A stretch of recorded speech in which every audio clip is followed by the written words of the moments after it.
मोदी जी अपने लिए वोट नहीं, अमित शाह जी को प्रधानमंत्री बनाने के लिए वोट मांग रहे हैं। अगर ये लोग जीत गए तो योगी आदित्यनाथ जी को 2 से 3 महीने के अंदर उत्तर प्रदेश के सीएम पद से हटा दिया जाएगा।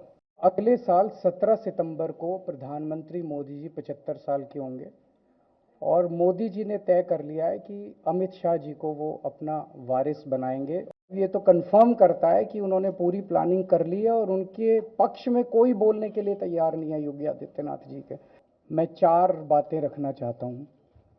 पहले चारों बिंदु बता देता हूँ, फिर उसको डिटेल में एक्सप्लेन करूँगा। पहला ये कि ये चुनाव भारतीय जनता पार्टी मोदी जी अपने लिए वोट नहीं, अमित शाह जी को प्रधानमंत्री बनाने के लिए वोट मांग रहे हैं। दूसरी बात, योगी आदित्यनाथ जी को अगर ये लोग जीत गए तो योगी आदित्यनाथ जी को 2 से 3 महीने के अंदर उत्तर प्रदेश के सीएम पद से हटा दिया जाएगा। नंबर 3, इन लोगों की पूरी तैयारी है, अगर ये लोग जीत गए तो संविधान को बदल के SC ST और OBC का रिजर्वेशन खत्म कर दिया जाएगा। और नंबर 4, जो आंकड़े अब देश भर से आ रहे हैं वो ये दिखा रहे हैं कि 4 जून को इंडिया गठबंधन की सरकार बनने जा रही है और NDA को और बीजेपी को बहुत कम सीटें मिलने जा रही हैं। अब मैं अपने सबसे पहले पॉइंट पे आता हूँ। जब 2014 में प्रधानमंत्री बने थे नरेंद्र मोदी जी, तो उन्होंने खुद एक रूल बनाया था कि भारतीय जनता पार्टी के अंदर और उनकी सरकारों में 75 वर्ष से ऊपर कोई भी व्यक्ति होगा तो उसको संगठन में और सरकार में किसी भी पद पे नहीं रखा जाएगा, उसको रिटायर कर दिया जाएगा। और उसका सबसे पहले उस रूल के तहत आडवाणी जी को और मुरली मनोहर जोशी जी को रिटायर किया गया था। और उसके बाद तमाम यशवंत सिन्हा जी, सुमित्रा महाजन जी, कई लोगों को यहाँ टिकट नहीं मिली, कई लोग जो पद पे बैठे हुए थे उनको पद से इस्तीफा दिलवा के उनको हटाया गया। ऐसे कई सारे लोग हैं।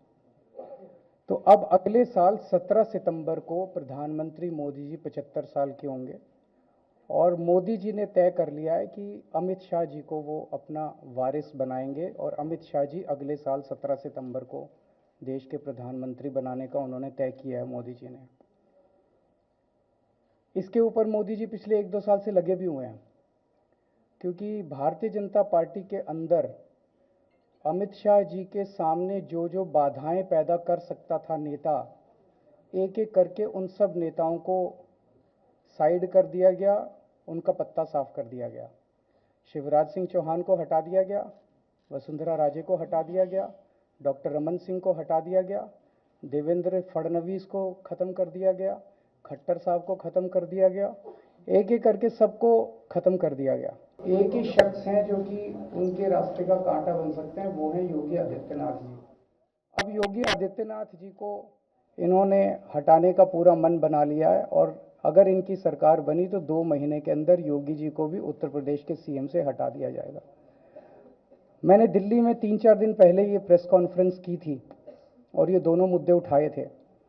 जैसे मैंने मुद्दे उठाए थे तो अमित शाह जी ने और उनके कई नेताओं ने अपनी भावना प्रकट की कि नहीं नहीं, मोदी जी को 75 साल में इस्तीफा नहीं देना चाहिए, मोदी जी को 75 साल पूरा कार्यकाल पूरा करेंगे। उन सब की भावनाओं की मैं कद्र करता हूं, क्योंकि अपने नेता के लिए जब भी ऐसी बात होती है तो सब लोग सामने आके बात करते हैं। लेकिन बड़ी बात यह है कि मोदी जी ने ऐसा नहीं कहा कि मैं 75 साल पे इस्तीफा नहीं दूंगा, मैं रिटायर नहीं होऊंगा। उनका अपना बनाया हुआ रूल है और मुझे पूरी उम्मीद है कि मोदी जी का अपना बनाया हुआ रूल है और मोदी जी अपने रूल को फॉलो करेंगे। नहीं तो लोग कहेंगे कि मोदी जी ने ये रूल आडवाणी जी को हटाने के लिए बनाया था, जब अपनी बारी आई तो नहीं। तो मोदी जी इस रूल का फॉलो करेंगे, ये पूरा यकीन है देश के लोगों को कि उन्होंने खुद रूल बनाया तो खुद फॉलो करेंगे। दूसरी बड़ी बात जो हुई कि जब मैंने कहा कि योगी आदित्यनाथ जी को 2 महीने में हटा दिया जाएगा, इस पे अभी तक भाजपा के किसी नेता की टिप्पणी नहीं आई है।